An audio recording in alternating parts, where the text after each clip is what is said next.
ओम नमः शिवाय।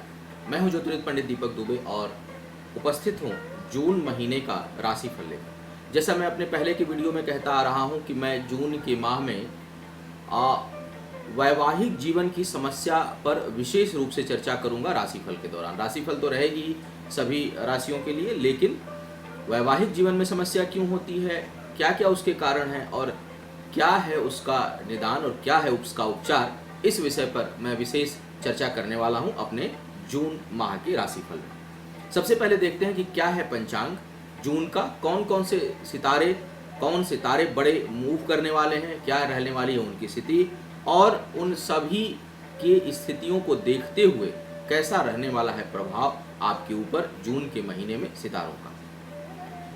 जून के महीने की खासियत में देखूं तो सबसे अच्छा मुझे ये लग रहा है कि जून का महीना यानी पहली तारीख एकादशी से प्रारंभ हो रही है और 30 जून को भी एकादशी है। 3 एकादशियां पड़ रही हैं जून के महीने में, तो एकादशी से प्रारंभ और एकादशी को समापन।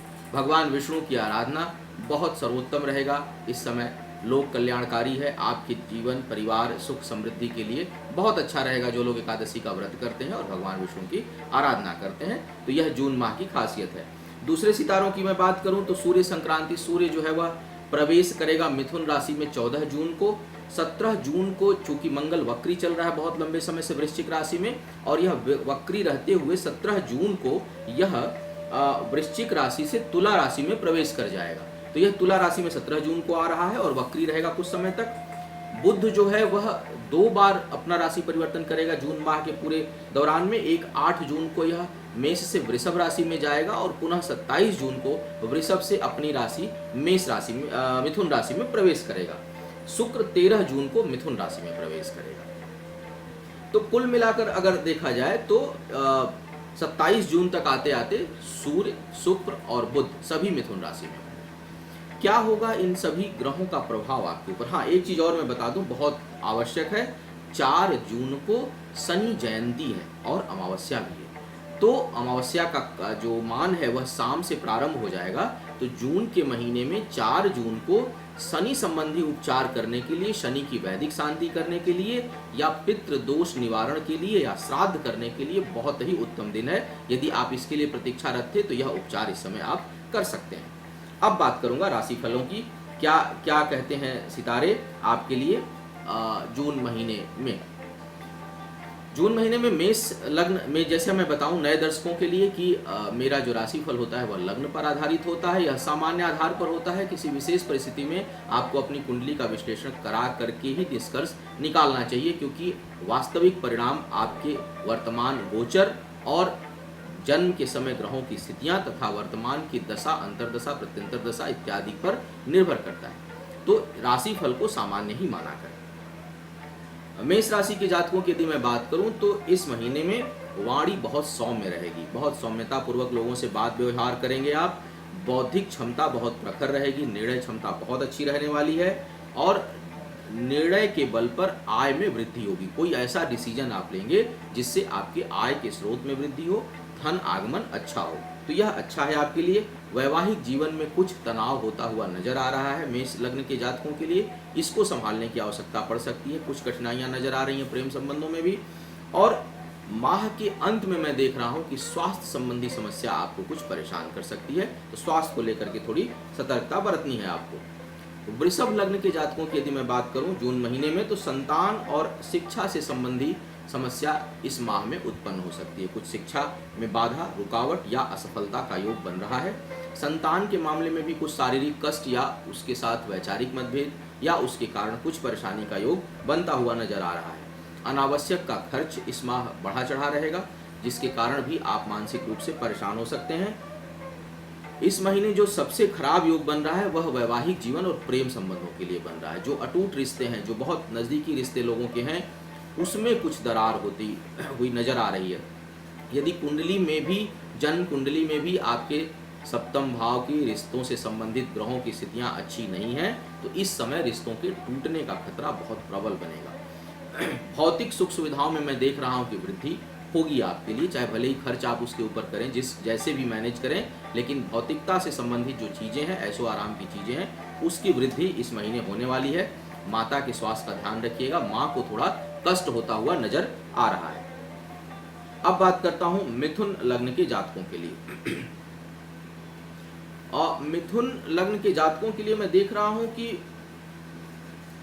जो माह का मध्य भाग है उस समय तक आर्थिक हानि का योग बना हुआ है, ज्यादा अधिक हानि का योग बना हुआ है। सितारे बहुत प्रतिकूल नजर आ रहे हैं। उतार चढ़ाव भरा महीना रहेगा मिथुन लग्न के जातकों के लिए। आधे समय तक, आधे माह तक हानि का योग है। उसके बाद अंतिम भाग काफी बेहतर है जिसमें आपको हर प्रकार की सफलता मिलेगी। तो प्रारंभ में थोड़ा संभल कर चलना है, थोड़ा उतावलेपन से काम नहीं लेना है, बड़े आर्थिक फैसले नहीं लेने हैं। कोई भी बड़ा निर्णय, आपको निर्णय से बचना चाहिए माह के पहले आधे भाग तक। माह के आधे अंतिम भाग में आपको हर प्रकार की सफलता मिलेगी, निर्णय अच्छे होंगे, जो आप परिश्रम करेंगे उसका आपको लाभ मिलेगा। कुछ लोगों के लिए मुझे लग रहा है कि आय के नए स्रोत उत्पन्न होंगे, या कुछ लोग जो नौकरी के लिए बहुत लंबे समय तक प्रयास कर रहे थे, मिथुन लग्न के जातक हैं, उनको नौकरी में भी सफलता मिलेगी या उनकी नई नौकरी लगेगी। आपको चाहिए कि आप अपने शत्रु और अपने स्वास्थ्य, रोग, दो चीज़ से आपको सतर्क रहना है इस महीने, क्योंकि यह दोनों चीज़ें आपको परेशान कर सकती हैं।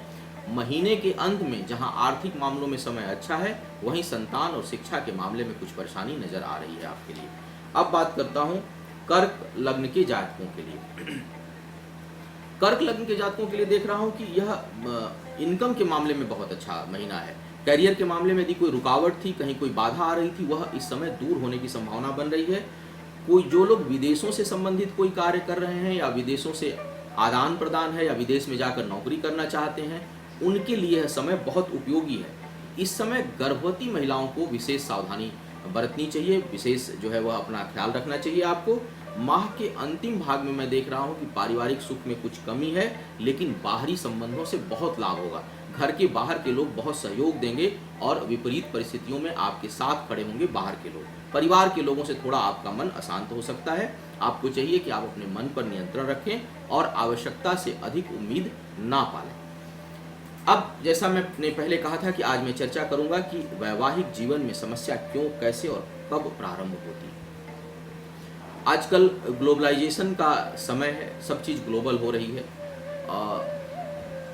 मैरिज में भी वह चीज़ प्रभावी है। हम लोग आकर्षित होकर के एक दूसरे के साथ विवाह करते हैं, होना भी चाहिए। मैं जाति प्रथा का विरोधी हूँ, व्यक्तिगत रूप से जाति प्रथा को मैं बहुत मान्यता नहीं देता।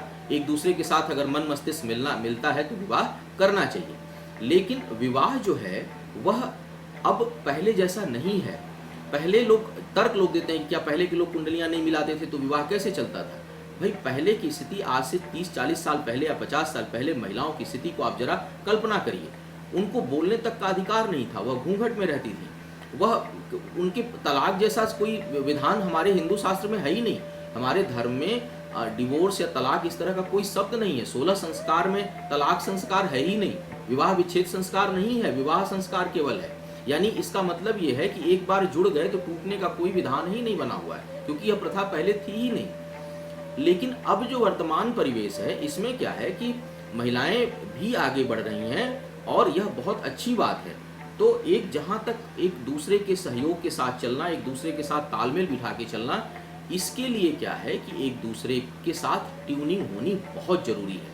एक दूसरे के साथ मन मस्तिष्क का मिलना बहुत जरूरी है। प्रेम संबंधों में हम जीवन के कुछ आयामों को देखते हैं, केवल इसलिए आकर्षित होते हैं। लेकिन जब वैवाहिक जीवन में आते हैं तो कुछ आयामों के अलावा बहुत से आयाम खुल जाते हैं। वहां पर आपको पारिवारिक दायित्व की पूर्ति, सामाजिक दायित्व की पूर्ति, एक पति पत्नी के दायित्व की पूर्ति, एक दूसरे के प्रति समर्पण, एक दूसरे के प्रति प्रेम का भाव, बहुत कुछ आवश्यकता होती है। ऐसे में अगर मानसिक विचार ना मिले तो विवाह का टूटना लगभग तय हो जाता है। और जहां टूट नहीं पाता है वहां लोगों का मन टूट जाता है, वहां लोग टूट जाते हैं, वहां लोग डिप्रेशन में शिकार हो जाएंगे, बीमार हो जाएंगे, बहुत तरह की परेशानियां उत्पन्न होती हैं। क्या करें इसके लिए?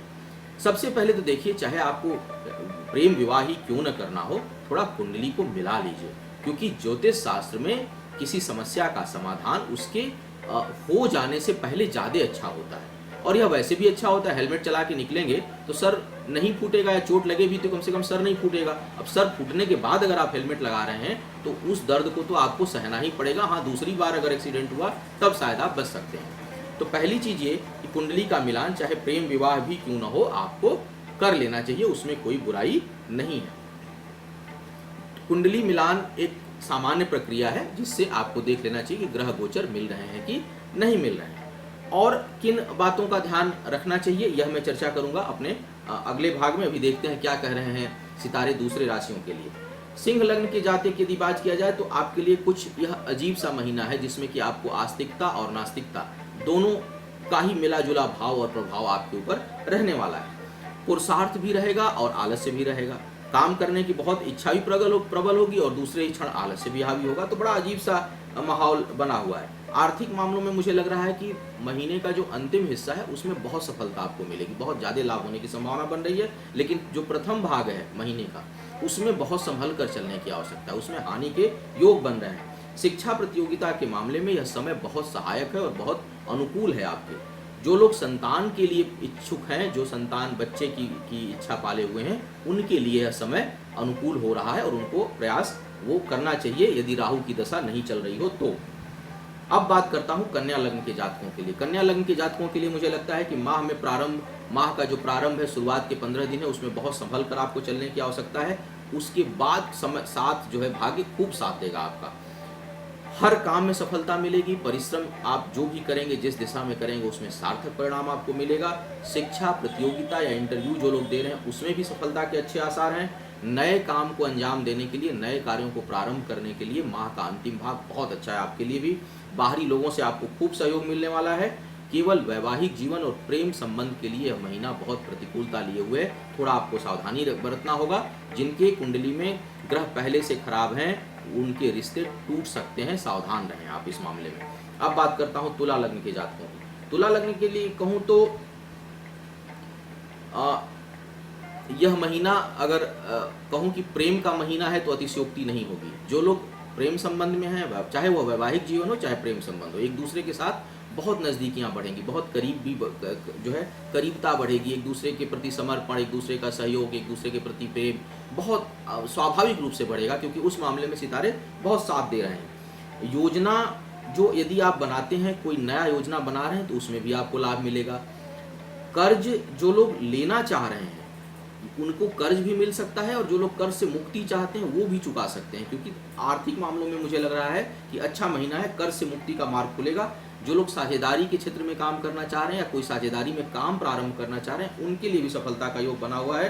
केवल यह महीना गर्भवती महिलाओं के लिए प्रतिकूल है, उन्हें थोड़ी सावधानी बरतनी चाहिए। अब बात करता हूँ वृश्चिक लग्न के जातकों के लिए। वृश्चिक वालों के लिए भाई समय बेहद कमजोर है, बेहद प्रतिकूल है। सितारे बिल्कुल कहीं से भी बहुत अच्छा कोई ग्रह दशा आपकी चल रही हो तो मैं नहीं कह सकता, अन्यथा वृश्चिक लग्न के जातकों के लिए समय हर मामले में कठिनाई भरा हुआ नजर आ रहा है। कहीं कोई समय अगर अच्छा है भी तो हो सकता है कि आने वाले समय में उसका अगर परिणाम देखेंगे तो शायद अच्छा नहीं हो, क्योंकि समय बहुत अच्छा नहीं है। इस समय रिश्तों के मामले में बहुत संभल कर चलने की आवश्यकता है, चाहे वो बहुत नज़दीकी मित्रता हो, चाहे वो प्रेम संबंध हो, चाहे वैवाहिक जीवन हो। हर जगह कहीं न कहीं कुछ टूटने का खतरा मंडराएगा, कहीं न कुछ वाद विवाद, कुछ तनाव, कुछ शारीरिक परेशानी बनेगी। कार्यों में जो है कोई भी कार्य आप करेंगे तो बहुत अधिक प्रयास के बाद सफलता इस समय मिलेगा।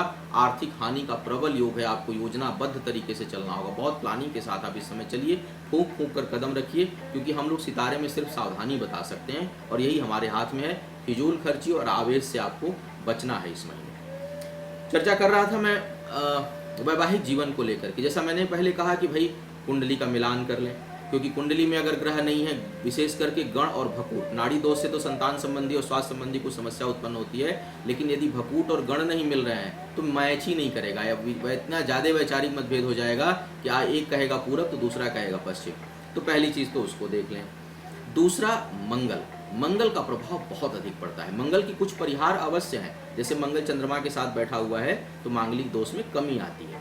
सप्तमेश की स्थिति बहुत अच्छी है और कुंडली मांगलिक है तो भी बहुत राहत रहती है, लेकिन मंगल की स्थिति का विचार करना कुंडली में बहुत अधिक आवश्यक है। और जो लोग यह कहते हैं कि दूसरे लड़के लड़की दोनों की कुंडली मांगलिक है तो विवाह जो है वह चल जाता है, यह मैं नहीं मानता। मैंने विवाह से संबंधित बहुत सारी कुंडलियां दी है, विवाह के ऊपर 100 से ज़्यादा मैंने टीवी पर प्रोग्राम दिया है और इसकी बहुत ज़्यादा प्रॉब्लम्स मेरे पास आती है। मेरा व्यक्तिगत अनुभव है कि दोनों कुंडली मांगलिक हो तो भी विवाह टूटने का उतना ही खतरा होता है जितना सिर्फ एक कुंडली मांगलिक हो। मंगल किस भाव से मांगलिक है, क्योंकि मंगल 4 जगह से मांगलिक बनाता है कुंडली को, तो एक के किस भाव में मांगलिक है। मान लीजिए एक का चतुर्थ से बन रहा है, दूसरे का अष्टम से बन रहा है, एक का द्वादश से बन रहा है, दूसरे का सप्तम से बन रहा है, एक का लग्न से बन रहा है, किसी का अष्टम से बन रहा है, ये मेल नहीं करते।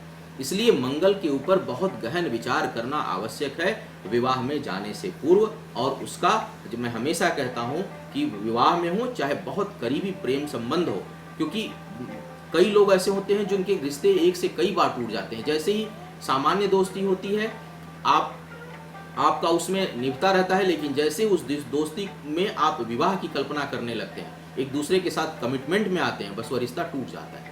यह स्थिति तभी आती है जब कुंडली में वैवाहिक जीवन से संबंधित ग्रह खराब हो। इसका उपचार आपको पहले ही कुंडली का विश्लेषण करा करके और कर लेना चाहिए, अन्यथा यह बहुत कष्टकारी है। और रिश्तों में जो लोग टूटते हैं उनका कैरियर निश्चित खराब होता है, क्योंकि इसके कारण आपके मन मस्तिष्क पर बहुत प्रभाव पड़ता है। तो आप कैरियर पर भी ध्यान नहीं देते, आप सामाजिक जीवन पर भी ध्यान नहीं देते, आप पारिवारिक जीवन पर भी ध्यान नहीं देते, तो बहुत तरह का प्रभाव पड़ता है यदि रिश्ते खराब हों तो इसलिए इसको पहले से इसका निराकरण करना चाहिए। अब मंगल के अलावा और किस ग्रह को और किस चीज को देखना चाहिए, इसकी चर्चा मैं करूंगा अपने अंतिम भाग में। आइए देखते हैं क्या कह रहे हैं सितारे धनु, मकर, कुंभ और मीन लग्न के जातकों के लिए। धनु लग्न के जातकों की यदि मैं बात करूं तो आपके लिए बौद्धिक क्षमता और कार्य क्षमता बहुत अद्भुत है। इस समय खूब दोनों का तालमेल बैठा हुआ है। इस समय आय के लिए खूब अच्छे स्रोत और नए स्रोत उत्पन्न होंगे। सुदूर के कार्यों से जो लोग जुड़े हैं उनको खूब आय इस समय प्राप्त होगी। संतान के कारण मन प्रसन्न रहेगा। आपके जो प्रयास हैं वह सही दिशा में जाएंगे। भाग्य और परिश्रम दोनों का अद्भुत तालमेल इस समय बैठा हुआ है। शिक्षा, प्रतियोगिता, इंटरव्यू के लिए भी यह समय काफ़ी अच्छा है। विशेष करके अंतिम मध्य भाग सर्वोत्तम रहेगा आपके लिए। अगर आप कोई नौकरी के लिए प्रयास कर रहे हैं तो अंतिम भाग में प्रयास करें, बहुत सार्थक होगा। सुदूर के कार्य और संबंधों से बहुत लाभ मिलेगा आपको। प्रेम संबंध जो है वह और मधुर होगा और मजबूत होगा। तो कुल मिलाकर देख रहा हूँ कि बहुत ही अच्छा महीना है आपके लिए। आपको इसका लाभ उठाना चाहिए और ईश्वर को धन्यवाद देना चाहिए। अब बात करता हूँ मकर लग्न के जातकों के लिए। मकर लग्न के जातकों के लिए मैं देख रहा हूँ कि खूब धन आने वाला है। खूब धन, भाई जिसका जैसा काम है उसके हिसाब से, जो रिक्शा चला रहा होगा उसको रिक्शे के हिसाब से, जो एक्सपोर्ट इंपोर्ट कर रहा होगा उसके हिसाब से, लेकिन धन खूब आएगा, प्रचुर मात्रा में आएगा। लेकिन इसका एक विरोधाभास यह है कि संग्रह करना, सेविंग करना कठिन होगा। पैसा खूब आएगा, सेविंग नहीं हो पाएगी इस महीने में। बौद्धिक कार्यों के लिए समय बहुत अनुकूल है। जो लोग लेखन में हैं, किसी प्रकार के कला के क्षेत्र में हैं, स्क्रिप्ट राइटर हैं, डायरेक्टर हैं, फिल्म लाइन में हैं, किसी भी लाइन में हैं, उनके लिए ये समय कुछ बहुत अच्छा लिख जाएंगे। बहुत अच्छा लेखन क्षमता है उनकी इस समय। विरोधियों के कारण इस समय आपको लाभ की स्थिति बन रही है।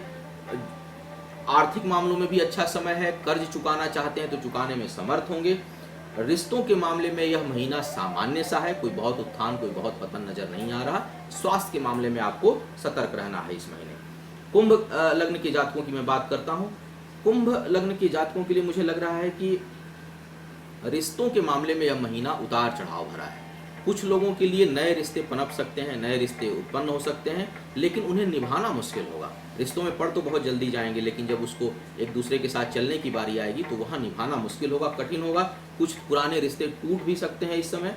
जो लोग साझेदारी के काम में हैं, साझेदारी से किसी प्रकार का कार्य व्यापार कर रहे हैं, उनको बहुत सावधानी से चलने की आवश्यकता है, क्योंकि इस समय आर्थिक हानि का भी योग है और साझेदारी टूट भी सकती है। एक दूसरे पर जो है वह विश्वासघात का आरोप एक दूसरे को लोग लगा सकते हैं। सामाजिक जीवन में जो लोग कार्य कर रहे हैं उनके लिए समय बेहद प्रतिकूल है। कहीं बदनामी या कोर्ट केस होने का अंदेशा बन रहा है। तो भाई कुंभ लग्न के जातक जो सामाजिक राजनीतिक क्षेत्र में है, थोड़ा संभल कर कदम उठाएं। सितारे बहुत अनुकूल नहीं है आपके लिए। मीन लग्न के जातकों की मैं बात करता हूँ। मीन लग्न वालों के लिए देख रहा हूँ कि मित्रों के मामले में, सगे संबंधियों के मामले में, भाई बहनों के मामले में, उनके साथ संबंध, उनके साथ सहयोग, इस मामलों के लिए यह महीना बहुत अच्छा है। वाद विवाद में आपकी विजय होगी। कोर्ट केस अगर कोई है तो वहाँ आपको सफलता प्राप्त होगी। लेकिन आय के मामले में, धन के मामले में और स्वास्थ्य के मामले में यह महीना अच्छा नहीं है। आपको सतर्कता से चलने की आवश्यकता है। आर्थिक मामलों में जो भी प्रयास करेंगे उसमें सफलता बड़ी देर से मिलेगी, तो आपको धैर्य रखकर चलना है और अपने प्रयास में निरंतरता बनाए रखना है। शिक्षा के मामले में भी मुझे लगता है कि कहीं सफलता देर से मिलेगी और मन को आप स्थिर बनाकर चलें। मन को चंचल ना करें, मन में स्थिरता लाएं, तभी शिक्षा में या प्रतियोगिता में आपको सफलता मिलेगी। तो कुल मिलाकर मुझे लगता है कि यह मिला जुला परिणाम देने वाला महीना आपके लिए बना हुआ है। मैं चर्चा कर रहा था वैवाहिक जीवन को लेकर के, कैसे वैवाहिक जीवन में क्यों आती है समस्या, और मैं अब उसके अंतिम भाग में चल रहा हूं कि कुंडली का मिलाना बहुत सामान्य प्रक्रिया है, लोग कंप्यूटर से भी मिला लेते हैं, बहुत आसान है, लेकिन उसमें सब कुछ नहीं आता। उसमें केवल 36 गुण के बारे में बता देते हैं। वैवाहिक जीवन को यदि 100 नंबर दिया जाए तो केवल 36 नंबर ही वैवाहिक गुण मिलान में मिलता है। मेरे पास कुछ ऐसी कुंडलियां आई हैं जिनमें 36 में 34 गुण मिलते हैं और विवाह टूटने के कगार पर था। तो इस तरह की स्थिति बन जाती है अगर केवल गुण मिलान पर हम जाते हैं तो। दूसरा, जैसा मैंने कहा कि मंगल का देखना, और तीसरा और सबसे महत्वपूर्ण, सप्तमेश की स्थिति कुंडली में कैसी है। यदि सप्तम भाव खराब है, सप्तमेश वक्री है, सप्तम भाव का स्वामी छठे, 8वें, 12वें गया हुआ है, छठे, 8वें, 12वें का स्वामी सप्तम भाव में बैठा है, या सप्तमेश और अष्टमेश या खष्टेश का नक्षत्र योग बन रहा है, तो ऐसी स्थिति में भी विवाह का संभलना लगभग नामुमकिन सा है। वह उम्र के किसी पड़ाव पर हो सकता है। मेरे पास कुछ ऐसे केसेस आते हैं जहां लोग 18 साल 20 साल तक वैवाहिक जीवन में हैं और अब 48 साल 50 साल की उम्र में है, लेकिन विवाह टूटने के कगार पर है। 3-3 बच्चे हैं लेकिन विवाह टूटने के कगार पर है। यह टूटेगा कब? यह तो जब दशा आएगी तब पता चलेगा, लेकिन टूटने की स्थिति बहुत स्ट्रांग बनती है। ऐसे में रिश्ते भी नहीं चलते लंबे समय तक, एक से अधिक विवाह का योग बन जाता है और दूसरे विवाह में भी परेशानी आती है। तो अगर इस तरह की स्थिति आपके साथ है, कुंडली में इस प्रकार की स्थिति है या ऐसी कोई कंडीशन बनी हुई है, तो सबसे पहला तरीका तो यह है कि उसका विवाह बंधन में बंधने जा रहे हैं या किसी रिश्ते में बहुत करीब होने जा रहे हैं, तो उसको आप पहले ही जरा जांच लें कुंडलियों को और उसका उपचार। क्योंकि मैं देखता हूं कि आप शादी विवाह में करोड़ों रुपए खर्च करते हैं, लेकिन उपचार के नाम पर आप बहुत लापरवाही बरतते हैं। उपचार करते तो हैं, लेकिन जब पानी नाक से ऊपर चला जाता है, एकदम लगता है कि अब सब कुछ बर्बाद होगा, तब आप उपचार के प्रयास में पड़ते हैं, लेकिन तब तक बहुत देर हो चुकी होती है। केवल उस समय हम उसको रिपेयरिंग कर सकते हैं, कितना ठीक होता है इसका भरोसा नहीं होता। तो सबसे पहला तो यह है कि यदि आप रिश्ते में पड़ने जा रहे हैं तो आप दिखा लें, उसका कोई आवश्यक उपचार हो उसको पहले करा लें। दूसरा, यदि विवाहिक जीवन में जा चुके हैं और तनाव आना शुरू हो चुका है तो कुंडली की जांच कराएं। यदि कोई केवल एक ग्रह से प्रभावित कुंडली है तो उसका उपचार कराएं, और यदि कई ग्रहों की स्थितियां खराब हैं और विवाहिक जीवन संभल रहा है तो मां कात्यायनी का अनुष्ठान अद्भुत है और मेरा प्रायोगिक है। अभी तक लगभग 100% मामलों में मुझे सफलता इसमें मिली है, प्राप्त हुई है, और मैं देखता हूं कि यह अद्भुत प्रयोग है। यदि आप बहुत अधिक परेशान है वैवाहिक जीवन में तो मां कात्यायनी का आप अनुष्ठान करें। ईश्वर ने चाहा तो लगभग आपको सफलता इसमें मिलेगी और वैवाहिक जीवन पुनः खुशहाल हो सकता है। यह था मेरा इस माह का राशिफल और विवाह के ऊपर चर्चा। मैं अपने हर माह के राशिफल में कुछ नया विषय लेकर उपस्थित होऊंगा। अगले माह में जो मैं चर्चा करने वाला हूं वह मैं करूंगा संतान से संबंधित समस्या के ऊपर। मेरा कार्यक्रम आपको जैसा लगता हो उसको लेकर के आप फीडबैक दिया करें, मुझे अच्छा लगता है। और मुझसे परामर्श लेने के लिए मेरी वेबसाइट astrotips.in के माध्यम से आप मुझसे परामर्श ले सकते हैं। मेरे नए कार्यक्रमों को देखने के लिए मेरा जो चैनल है यूट्यूब पर एस्ट्रो दीपक दुबे, उसको आप सब्सक्राइब करें। आपके जीवन में आयु, आरोग्य, ऐश्वर्य की वृद्धि हो, जीवन सुखमय हो, शुभता आपके जीवन में आए, इन्हीं शुभकामनाओं के साथ आपसे विदा लेना चाहूँगा। ओम नमः।